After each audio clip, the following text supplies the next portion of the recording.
A Singaporean woman who referred to herself as a sovereign and was caught not wearing a mask at Shunfu Market has been charged in court. Paramjeet Kaur has been charged for being a public nuisance and 3 others for breaching circuit breaker measures.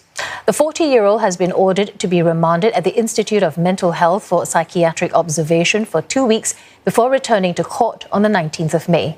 A charge of assaulting another woman who told her to put on a mask was dropped.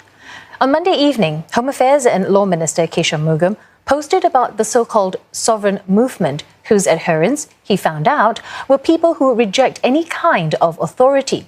He said that if this were the case, such people should not expect to receive benefits from this system of governance.